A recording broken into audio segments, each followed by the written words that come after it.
There's a kind of confidence that walks into a room and doesn't need to say a word. It doesn't boast. It doesn't demand validation. It simply is. And it unnerves people. Because it isn't loud. It isn't charming. It's something darker. Not arrogance, not ego, but something most people spend their lives running from. It's rooted in one powerful trait, ruthlessness. Now, before you flinch at the word, understand this. Machiavelli didn't mean cruelty for its own sake. He wasn't a sadist. He wasn't advocating violence. He was pointing at something far more unsettling. Clarity. Clarity about how the world really works. Clarity about human nature.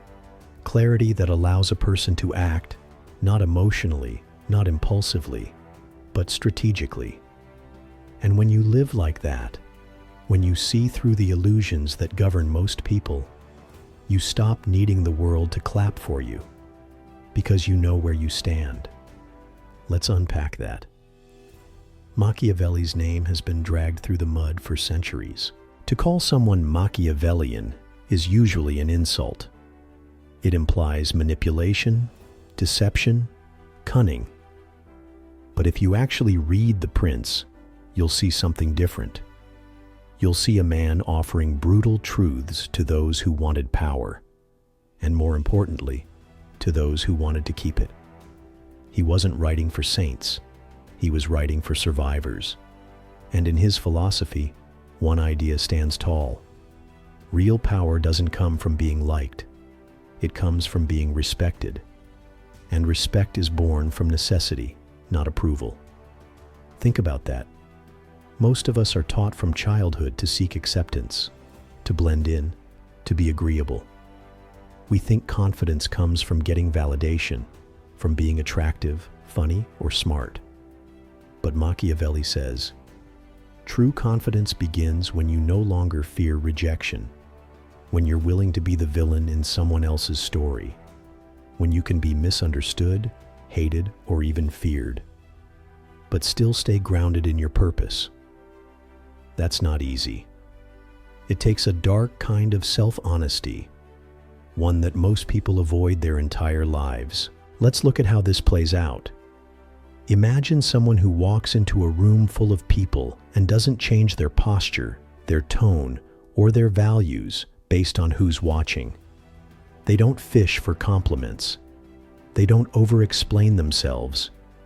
They don't chase popularity because they've already made peace with being unpopular. They've asked themselves the hard questions. What am I willing to lose? What won't I compromise?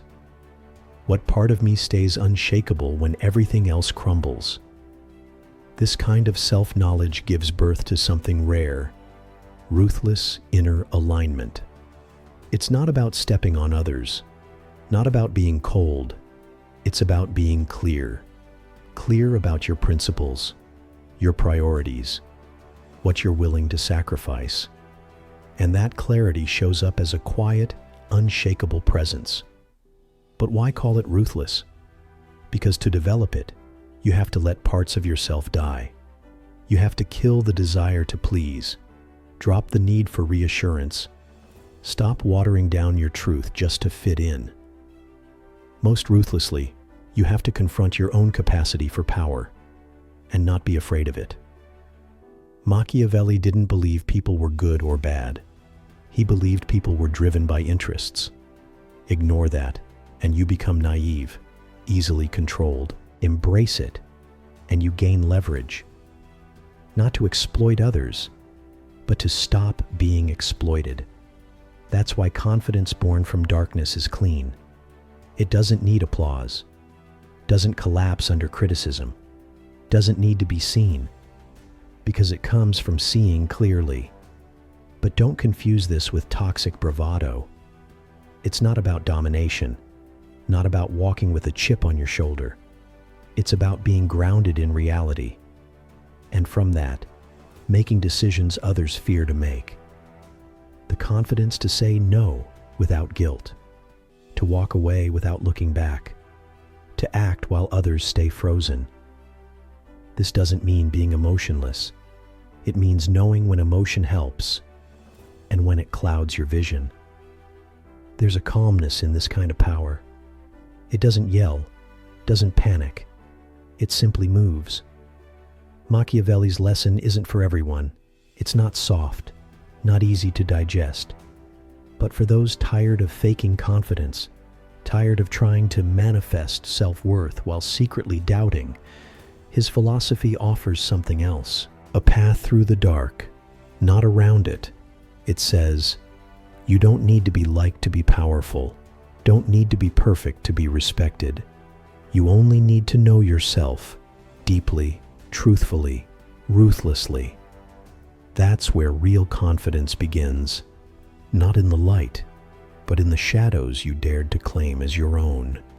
If this made you pause, if you're drawn to deeper truths and quiet strength, then you're in the right place. Like, subscribe, and keep exploring with us. See you in the next one.